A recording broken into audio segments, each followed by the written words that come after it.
let's talk about quick tips on how to become more creative. Like we said earlier at the beginning of this lesson, to be creative is learnable. That is, it is not just some people that are gifted by God to be creative and others are just unlucky. They don't have the creative juice in them.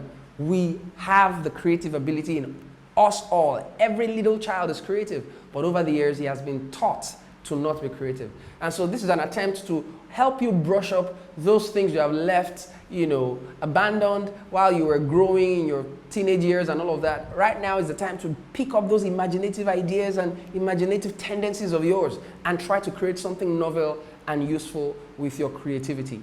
The first thing you need to understand about creativity is that you need to give yourself permission to create junk. Did you hear what I just said? That is, you can't just be creative by waiting for the inspiration that will bring the multi-million-dollar idea. You have to give yourself opportunity to create as much junk as possible. Think about, for example, a problem. How do I solve this problem? Write about 10 ways, 15 ways, 20 ways to solve the problem. And when it comes to creativity, quantity is equal to quality. Did you hear what I just said? Quantity is equal to quality. That is, if you can create 5 ideas concerning how you can solve a problem, the likelihood that I will go with the guy that created 20 ideas is higher, because you see, the one that created 20 ideas has re-navigated in his mind, he has iterated, he has thought of patterns, he has thought of different ways of handling the same problem. The likelihood that I will get a more quality idea from that guy is more than the one that just wrote 5 ideas that he thought were awesome. All right, so when it comes to creativity, learn to give yourself permission to create junk. It's okay. You will find the gold in the midst of the dirt. Very important. The next thing is force yourself to create consistently. Apart from creating junk when you eventually do, you have to continue to create consistently. For example, I'm a writer and author. I've written a few books, but you see, when I started out writing, I never thought I could write. As a matter of fact, I didn't think anybody thought I could write. I didn't even think I could write. But what happened was that I started developing my writing skills by writing more consistently. Many people wait for inspiration, but I think inspiration meets discipline. That is, start with the discipline, inspiration will catch up with it. And so when you wait for that eureka idea, that amazing script, that amazing story, before you go to the drawing board, you probably will wait for a long, long time. And that's why it's important for you to create more consistently. If you're into music, create music more consistently. If you're into anything whatsoever it is, create much more consistently, and the more consistently you create, the more creative you become. Very important. Stop giving excuse of not being naturally creative. I already said that. Nobody's born creative, and everybody's born creative. So that puts everybody on a level field. You can be creative, you can be more creative than you used to be, you can be much more creative than you are right now. And that's why you're learning about creativity in this class. Finish something. A lot of people are so perfectionistic in their thinking that whenever they try to do something and it's not working and it's not perfect, they just drop it as junk. Finish it. Just get to the end of something. Stop overanalyzing and resolving and, checking out, critiquing. Don't be too hard on yourself. Finish something. Just do it. Finish it. Show it to somebody as a finished product. Of course, subject it to feedback and criticism, but don't now be fooled to think, oh, until it is perfect, I don't have the right to go to the market. Come on now. Move at that level. The Wright brothers started with bicycle repairs and all of that, and then they started making aeroplanes. They didn't start perfect, but however they started, they eventually disrupted the aviation industry because they just wanted to end their research into that particular sector. And so it's important that you learn to finish something, be determined, be resolute, be strong-willed. Understand that nothing comes out perfect in the start. The popcorn you eat at cinemas today was an error in the first place. And so don't be too hard on yourself. Start when you start, do as much as you can, and then try to wrap it up, finish. It gives you a sense of fulfillment, that you did something, you finished something. It helps you start again the next time.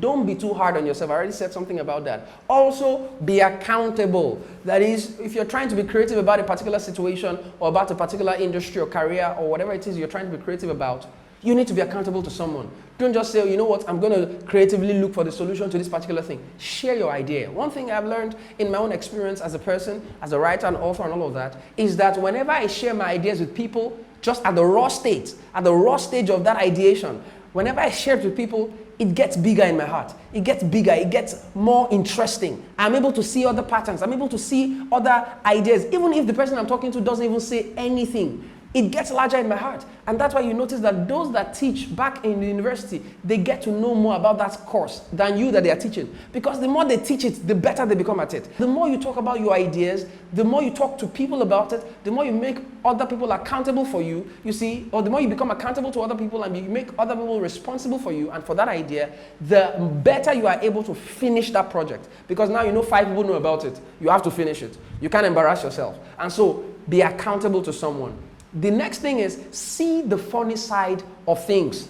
If you notice, creative people are usually very weird. They're usually very eccentric. That is, when they see things that are a bit funny, they notice very quickly that that doesn't fit. They notice things that don't fit, things that are a bit awkward, because that's the way their mind is wired. They are wired to see patterns, trends, connections, relationships, and the thin lines between things. They see the dots every time. And so when they see things that do not look so nice, they notice immediately. And when they see how things are, they can imagine how it could be so easily, because their mind is very fluid. And so let your mind be fluid. See the funny side of things. Love documentaries and historical books. All right? Read about what has happened in the past. Go and read about the men who built America. Read about their documentaries. See the way they think. You can't just chart the future without taking reference from history. You can't just be talking about the future if you don't know enough of the history. You need to learn documentaries and history. Read a lot till you are read. Literally always have a book with you. This would improve your horizon,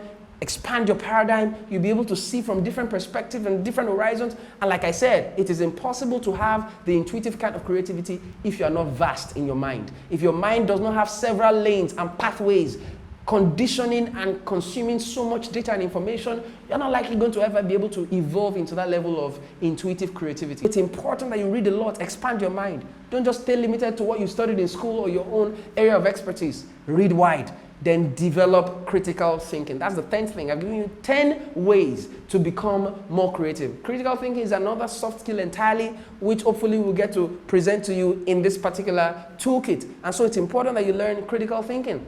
Creative thinking usually leads to critical thinking, or the other. You see, creative thinking leads to critical thinking in some context. Critical thinking leads to creative thinking in some other context. But they are two different things. And so it is something for you to learn. I may not be able to go into all of the details about critical thinking, but it is one of those things that you need to develop in order to become much more creative.